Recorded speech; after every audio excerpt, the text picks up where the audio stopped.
Sobat Maestro, sesaat lagi kita akan bersama-sama mengikuti ibadah raya Minggu GBI Sukawarna. Selamat mendengarkan.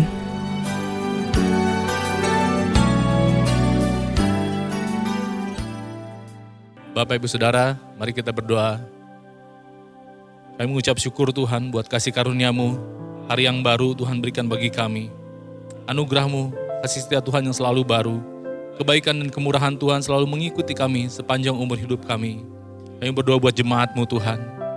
Mungkin ada jemaat-Mu yang sedang mengalami kesusahan Tuhan, mengalami pergumulan, yang sedang sakit, yang sedang lemah. Tuhan memberi kekuatan, Tuhan yang sembuhkan, Tuhan memberi penghiburan, Tuhan yang menguatkan jemaat-Mu ya Tuhan. Kau tidak pernah meninggalkan anak-anak-Mu yang berharap kepada Tuhan. Kau lawat semua anak-anak-Mu Tuhan, jemaat-Mu dimanapun mereka berada Tuhan. Biar kasih-Mu selalu yang mengejar mereka Tuhan. Biar mereka boleh semakin intim sama Tuhan. Terima kasih Tuhan. Kami berdoa buat para pemimpin rohani kami Tuhan. Kami berdoa buat gembala sidang kami, Bapak Pendeta Dr. Insinyur Niko Tuhan. Dan juga ketiga wakil gembala, Pak Joni Lumanto, Pak Kamarga, dan Pak Daniel Arif. Tuhan, biar perlindungan penjagaan Tuhan atas para pemimpin kami Tuhan. Tuhan yang menjagai kesehatan mereka, Tuhan yang melindungi dari segala mara bahaya. Tuhan yang melindungi keluarganya Tuhan. Tuhan terus yang membawa mereka memasuk ke dalam visi yang Tuhan sudah tetapkan, hikmat pengurapan Tuhan turun atas mereka untuk membawa kami jemaat-Mu Tuhan semakin dewasa, menjadi mempelai, menyambut kedatangan Tuhan yang kedua. Berkati para pemimpin rohani kami Tuhan. Dan kami berdoa juga buat para pemimpin bangsa kami Tuhan. Kami berdoa buat Pak Jokowi, kami berdoa buat Pak Ma'ruf Amin Tuhan, beserta semua jajarannya, dari pusat sampai daerah, dari sipil sampai militer Tuhan.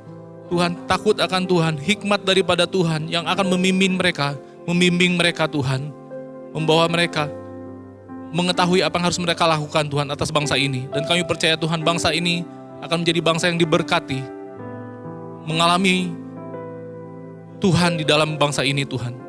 Bangsa ini ada dalam hati Tuhan. Terima kasih buat berkat-Mu atas bangsa kami Tuhan.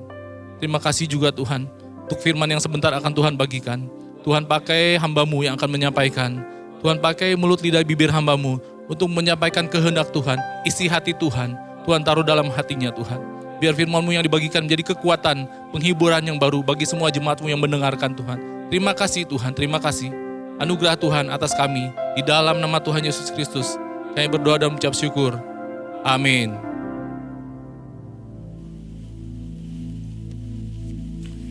Shalom semuanya. Tahun 2021 adalah tahun integritas, the year of integrity. Menurut Westminster Dictionary of Theological Terms, integritas adalah istilah teologis untuk menunjukkan kemurnian dan kejujuran sebagaimana manusia diciptakan dalam rupa dan gambar Allah. Setelah manusia jatuh ke dalam dosa, maka gambar dan rupa Allah itu menjadi rusak. Pada saat kita menjadi orang percaya, melalui proses pengudusan atau sanctification, gambar dan rupa Allah dikembalikan lagi, yaitu kita dijadikan serupa dengan gambar Yesus. Oleh karena itu, kita harus mau diproses oleh Allah. Panutan kita untuk menjadi orang yang berintegritas adalah Tuhan Yesus, sebab dialah the man of integrity. Dalam Matius 22 ayat 16 dituliskan bahwa sekalipun ahli Taurat dan orang Farisi berniat menjerat Tuhan Yesus, ternyata tanpa disadari mereka justru mengakui integritas Tuhan Yesus dengan berkata, "Guru, kami tahu Engkau adalah seorang yang jujur dan dengan jujur mengajar jalan Allah, dan Engkau tidak takut kepada siapapun juga, sebab Engkau tidak mencari muka." Kata seorang yang jujur dalam terjemahan New International Version menggunakan kata man of integrity atau orang yang berintegritas. Seorang yang jujur atau yang berintegritas itu artinya apa yang ada di dalam hatinya, di pikirannya, yang diucapkannya dan yang dilakukannya itu sama, selaras dengan pikiran Tuhan. Seorang yang berintegritas itu karena dia mengasihi dan takut akan Tuhan. Dan Tuhan memberikan berkat kepada orang yang berintegritas. Seperti yang terdapat dalam Mazmur 25 ayat 12-14 yang berkata, "Siapakah orang yang takut akan Tuhan? Kepadanya Tuhan menunjukkan jalan yang harus dipilihnya. Orang itu sendiri akan menetap dalam kebahagiaan dan anak cucunya akan mewarisi bumi. Tuhan bergaul karib dengan orang yang takut akan Dia, dan perjanjiannya diberitahukannya kepada mereka. Haleluya. Seorang yang berintegritas bukan seperti ahli-ahli Taurat dan orang Farisi. Dalam Matius 23 ayat 1 sampai dengan 36, Tuhan Yesus berkata bahwa ahli-ahli Taurat dan orang-orang Farisi telah menduduki kursi Musa. Sebab itu, turutilah dan lakukanlah segala sesuatu yang mereka ajarkan kepadamu. Tetapi janganlah kamu turuti perbuatan-perbuatan mereka, karena mereka mengajarkannya tetapi tidak melakukannya. Tuhan Yesus berkata bahwa ahli Taurat dan orang Farisi adalah orang yang munafik. Di sebelah luar mereka tampaknya benar di mata orang, tetapi di sebelah dalam mereka penuh kemunafikan dan kedurjanaan. Tuhan Yesus berkata kepada ahli Taurat dan orang Farisi, "Hai kamu ular-ular, hai kamu keturunan ular beludak, bagaimanakah mungkin kamu dapat meluputkan diri dari hukuman neraka?" Saya juga akan mengingatkan kepada kita semua, terutama kepada para pengkhotbah, para guru, juga para pengajar. Kalau saudara mengajarkan kebenaran firman Tuhan, dan itu belum saudara lakukan, lebih baik dengan jujur diakui. Tahun 2021 menurut kalender Ibrani adalah tahun 5781, yang disebut juga sebagai tahun P Aleph, yang artinya 81. P atau angka 80 menggambarkan sebuah mulut. Tuhan Yesus mengingatkan kita dalam Matius 12 ayat 36 dan 37. "Tetapi aku berkata kepadamu, setiap kata sia-sia yang diucapkan orang harus dipertanggungjawabkannya pada hari penghakiman. Karena menurut ucapanmu engkau akan dibenarkan, dan menurut ucapanmu pula engkau akan dihukum." Salah satu arti dari kata sia-sia adalah berdusta. Kalau kita mengajarkan kebenaran tetapi tidak dilakukan, itu sama saja dengan berdusta. Amsal 6 ayat 16 dan 17 berkata bahwa dusta itu perkara yang dibenci Allah. Amsal 11 ayat 1 berkata, "Neraca serong adalah kekejian bagi Tuhan, tetapi Ia berkenan akan batu timbangan yang tepat." Neraca serong bisa diartikan sebagai berdusta, dan itu merupakan kekejian bagi Tuhan. Dalam Yakobus 2 ayat 17 dikatakan bahwa iman tanpa perbuatan pada hakikatnya adalah mati. Jadi kalau kita percaya kebenaran firman Tuhan, kita perkatakan tetapi tidak dilakukan, pada hakikatnya mati. Dan itu dilakukan oleh orang yang tidak berintegritas. Karena itu, saya mengajak saudara agar kita semua menjadi orang yang berintegritas. Mazmur 15 ayat 1 berkata, "Tuhan, siapakah yang boleh menumpang dalam kemahmu? Siapa yang boleh diam di gunungmu yang kudus?" Salah satu syaratnya ada seperti yang terdapat dalam Mazmur 15 ayat 4 bagian B, yang diperuntukkan bagi orang yang berpegang pada sumpah meskipun rugi. Seorang yang berintegritas akan tetap berpegang pada sumpah meskipun rugi.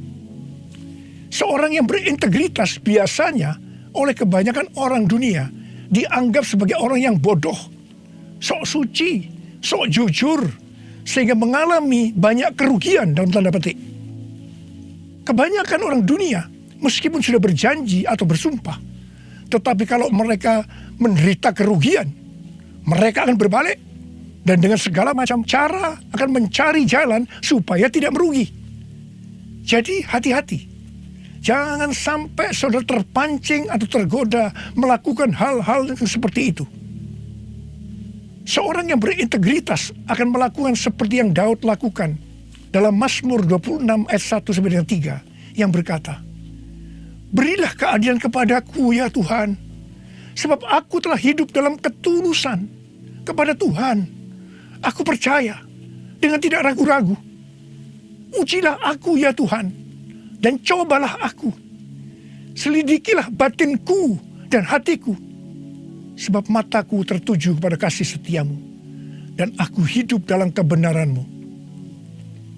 Daud bukan orang yang sempurna secara moral, tetapi Alkitab mencatat bahwa kehidupannya mencontohkan karakter yang dewasa, tulus dan jujur di hadapan Tuhan. Jadi Daud adalah orang yang berintegritas. Daud berani berkata kepada Tuhan, "Ujilah aku ya Tuhan, dan cobalah aku. Selidikilah batinku dan hatiku, sebab mataku tertuju pada kasih setiamu, dan aku hidup dalam kebenaranmu." Saya teringat di awal pelayanan saya, Tuhan memberikan kepada saya sebuah lagu tentang ujilah aku. Ujilah aku Tuhan, cobalah aku Tuhan, selidiki batinku dan hatiku, mataku tertuju padamu. Aku cinta padamu Tuhan, aku rindu hadirat-Mu Tuhan, aku ingin selalu dekat padamu, menikmati kehadiran-Mu. Nyanyi Hosana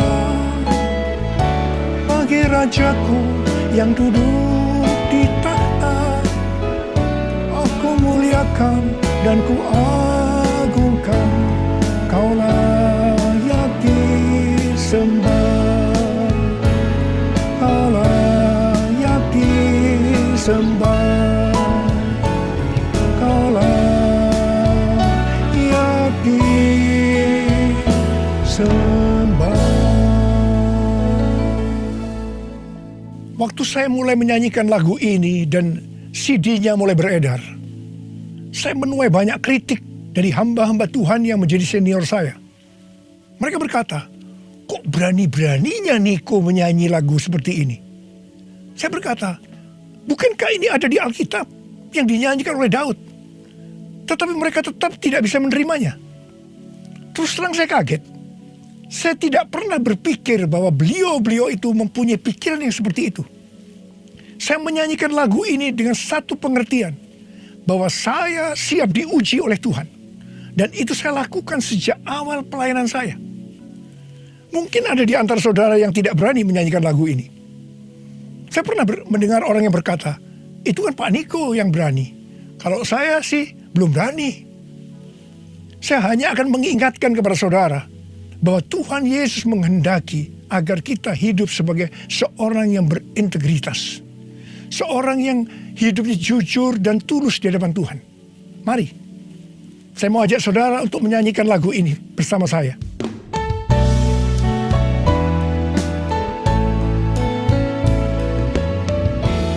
Ujilah aku Tuhan, cobalah aku Tuhan, selidiki batinku dan hatiku, mataku tertuju padamu. Aku cinta padamu Tuhan, aku rindu hadirat-Mu Tuhan, aku ingin selalu dekat padamu, menikmati kehadiran-Mu. Menyanyi Hosana bagi Rajaku yang duduk di tahta, aku muliakan dan ku agungkan, kau layak disembah, kau layak disembah, kau layak disembah.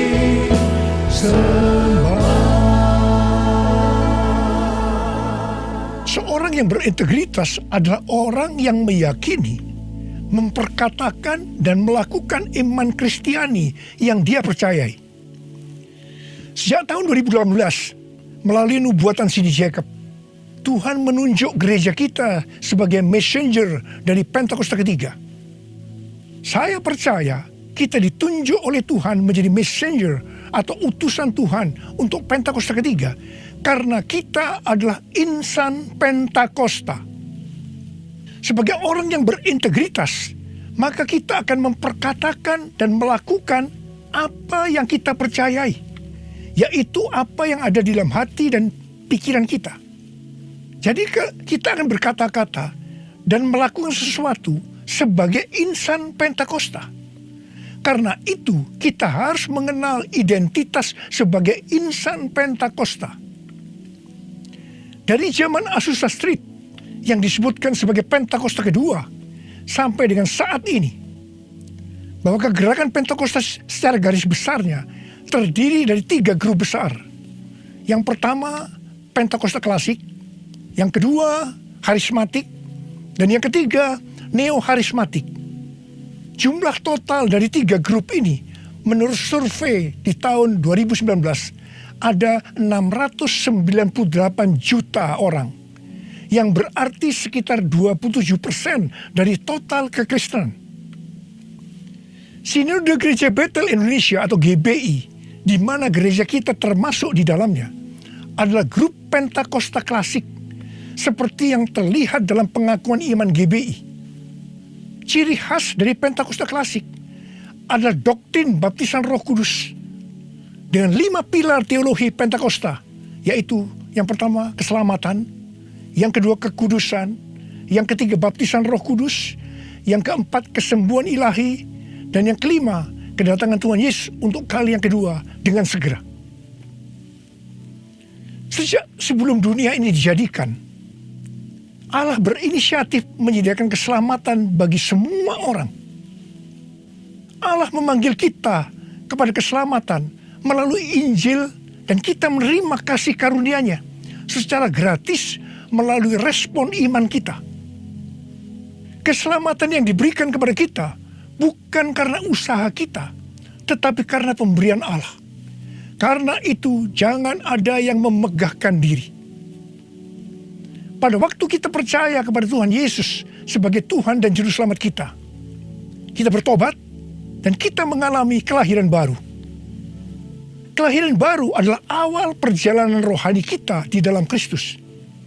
Ini yang disebutkan sebagai proses pembenaran atau justification.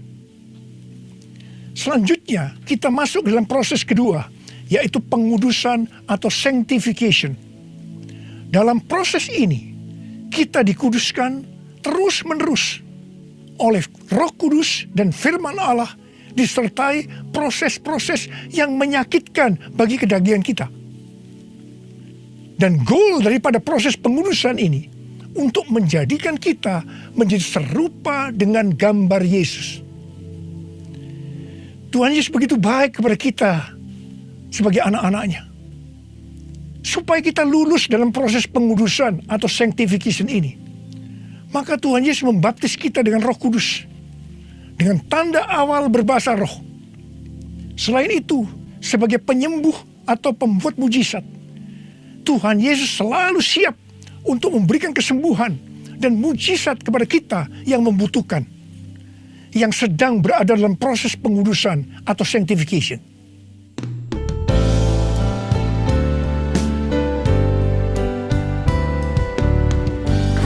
Tuhan penyembuhku, Kaulah Tuhan penyembuh. Kau berfirman dan sembuhkanku, Kaulah Tuhan penyembuh. Kaulah Tuhan penyembuhku, Kaulah Tuhan penyembuh. Kau berfirman dan sembuhkanku, Kaulah Tuhan penyembuh.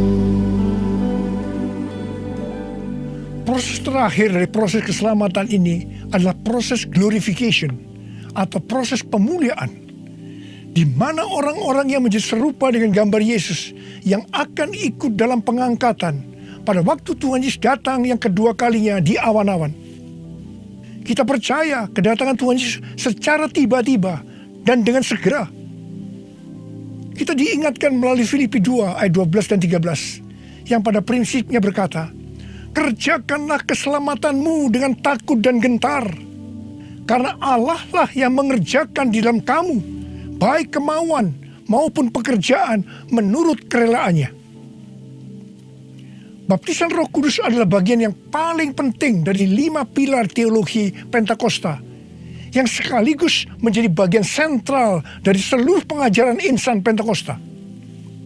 Kita percaya bahwa setiap orang percaya yang telah disucikan hatinya dapat mengalami baptisan Roh Kudus dengan tanda awal berbahasa roh. Tujuan dari baptisan Roh Kudus ini adalah agar pengurapan di dalam pelayanan lebih maksimal. Karena baptisan Roh Kudus ini memiliki 2 fungsi, yaitu supaya kita lebih intim dengan Tuhan Yesus dan akan memberikan kuasa untuk menyelesaikan amanat agung. Dalam Matius 12 ayat 31 dan 32, Tuhan Yesus berkata, sebab itu aku berkata kepadamu, segala dosa dan hujat manusia akan diampuni, tetapi hujat terhadap Roh Kudus tidak akan diampuni. Apabila seorang mengucapkan sesuatu menentang anak manusia, ia akan diampuni. Tetapi jika ia menentang Roh Kudus, ia tidak akan diampuni. Di dunia ini tidak, dan di dunia yang akan datang pun tidak. Menentang dan menghujat Roh Kudus di sini juga bisa berarti menentang dan menghujat bahasa roh. Jadi kalau ada yang tidak percaya dengan bahasa roh, jangan menghujat, jangan menentang. Lebih baik banyak berdoa. Sekarang ada orang yang membuat bahasa roh sebagai bahan lelucon, supaya orang tertawa. Saya hanya akan mengingatkan kepada saudara yang melakukan seperti ini, supaya saudara bertobat dan minta ampun kepada Tuhan. Roh Kudus yang dicurahkan di kamar loteng Yerusalem 2000 tahun yang lalu, itu adalah untuk memberikan kuasa untuk melakukan amanat agung. Ini disebutkan sebagai Pentakosta pertama. Pentakosta pertama ini dahsyat, sebab dalam kurun waktu 100 tahun, 70% dari dunia yang dikenal waktu itu, yaitu yang berada di bawah kekaisaran Romawi, menjadi Kristen. Pertanyaannya, apakah amanat agung sudah selesai? Jawabannya, belum. Karena itu pada tahun 1906, kembali Roh Kudus dicurahkan di Azusa Street, yang disebutkan sebagai Pentakosta kedua. Pentakosta kedua ini dahsyat, sebab menurut Gordon Conwell Theological Seminary, bahwa 77,9% dari kekristenan yang ada pada saat ini dimulai dari awal abad 20, yang berarti ini dimulai dari peristiwa pencurahan Roh Kudus di Azusa Street atau Pentakosta kedua. Pertanyaannya, apakah amanat agung sudah selesai? Jawabannya, belum. Karena itu, hari-hari ini Roh Kudus yang jauh lebih dahsyat dibanding dengan Azusa Street sudah dicurahkan. Dan ini yang disebut dengan Pentakosta ketiga. Dan saya percaya dengan Pentakosta ketiga ini, amanat agung akan selesai dan Tuhan Yesus akan datang kembali. Mari, saudara yang rindu dipakai oleh Tuhan untuk menyelesaikan amanat agung, kita sama-sama berkata kepada Tuhan, curahkan Roh Kudus-Mu ya Tuhan, api Pentakosta ketiga, supaya kami menyelesaikan amanat agung Tuhan Yesus. Maranatha, datanglah segera ya Tuhan. Mari, saudara yang rindu dipakai oleh Tuhan untuk menyelesaikan amanat agung, kita sama-sama berkata kepada Tuhan, curahkan Roh Kudus-Mu ya Tuhan, api Pentakosta ketiga, supaya kami menyelesaikan amanat agung Tuhan Yesus. Maranatha, datanglah segera ya Tuhan Yesus. Curahkanlah kuasa-Mu Tuhan, mujizat terjadi di tempat ini. Curahkanlah kuasa-Mu Tuhan, mujizat terjadi sekarang ini. Biarlah ini menjadi doa kita, saudara. Kita nyanyikan sama-sama. Curahkanlah kuasa-Mu Tuhan, mujizat terjadi di tempat ini.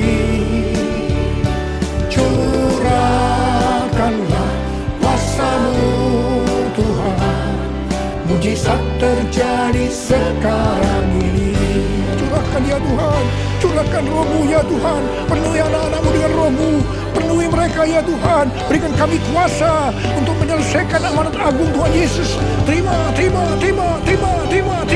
Tuhan, Engkau lihat anak-anak-Mu yang sedang mengangkat tangan. Kamu percaya Engkau memelihara mereka. Engkau menjaga mereka dalam masa pandemi COVID-19 ini Tuhan. Bapa, hamba berdoa buat mereka. Tidak ada seorang pun yang sakit. Hamba berdoa tidak ada yang berkekurangan. Semua dicukupkan, malah berkelimpahan dalam hal yang baik. Terimalah berkat Tuhan, terimalah perlindungan Tuhan. Terima perlindungan Tuhan, terima berkat Tuhan. Curahkanlah kuasa-Mu Tuhan, mujizat terjadi di tempat ini. Amin. Curahkanlah kuasa-Mu Tuhan, mujizat terjadi sekarang ini. Mujizat terjadi sekarang ini. Mujizat terjadi sekarang ini. Mujizat terjadi sekarang ini. Mari saudara-saudara, kita akan masuk dalam perjamuan kudus. Kita akan mengingat ayat ini. Setiap kali kamu makan roti ini dan minum cawan ini, kamu memberitakan kematian Tuhan sampai Ia datang. Perjamuan kudus ini adalah perjamuan Tuhan Yesus sendiri. Setiap kali kita masuk dalam perjamuan kudus, Tuhan Yesus selalu berkata, biarlah ini menjadi peringatan akan daku. Karena itu mari, arahkan hati kita kepada kebaikan Tuhan. Kita akan mengingat kebaikan Tuhan. Mari kita tundukkan kepala. Bapa, siapakah kami ini sebelum kami mengenal Engkau? Kami semua orang berdosa. Upah dosa adalah maut, mati. Tapi Engkau tidak berdosa, telah dijadikan dosa oleh karena kami. Engkau harus turun dari surga mulia, menjelma menjadi manusia, untuk mati menggantikan kita semua. Dengan penderitaan yang luar biasa.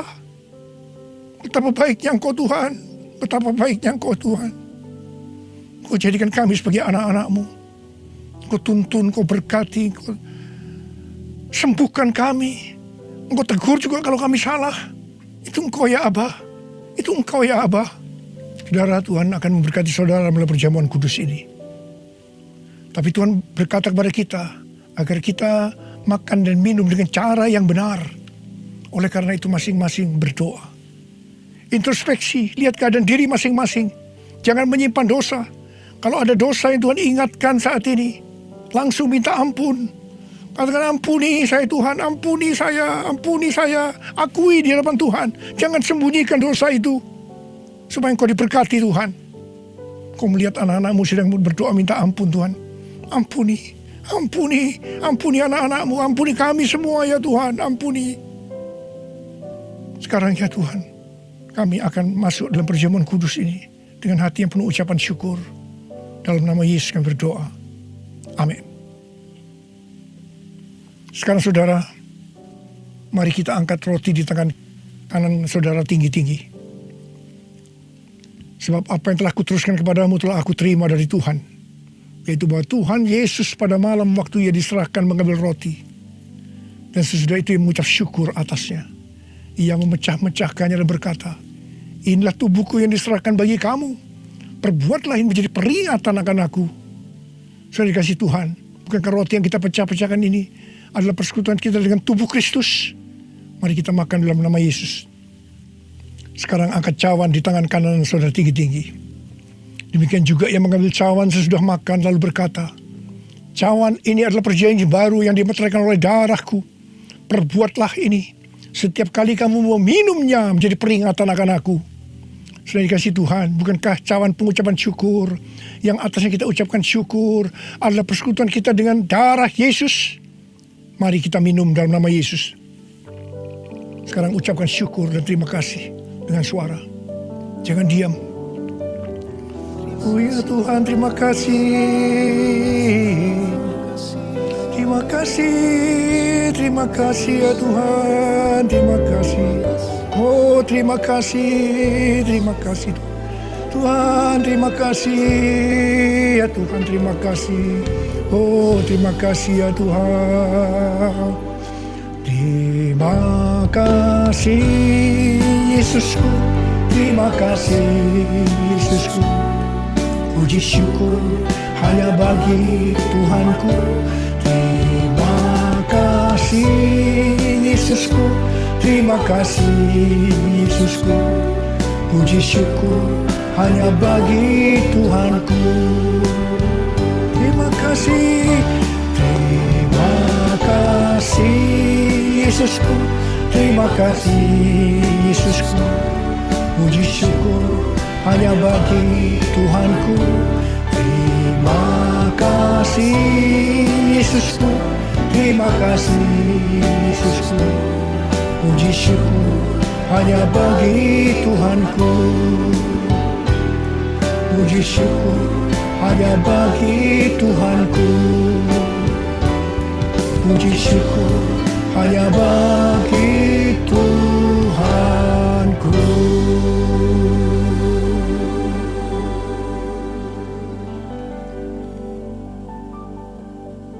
Sekarang terimalah berkat Tuhan. Kasih karunia yang berlimpah-limpah daripada Allah Bapa dalam Anak yang tunggal Yesus Kristus. Persekutuan yang manis dengan Roh Kudus menyertai saudara sekalian mulai hari ini sampai Tuhan Yesus datang menjemput kita di awan-awan dan bahkan sampai selama-lamanya. Yang percaya bersama-sama katakan amin.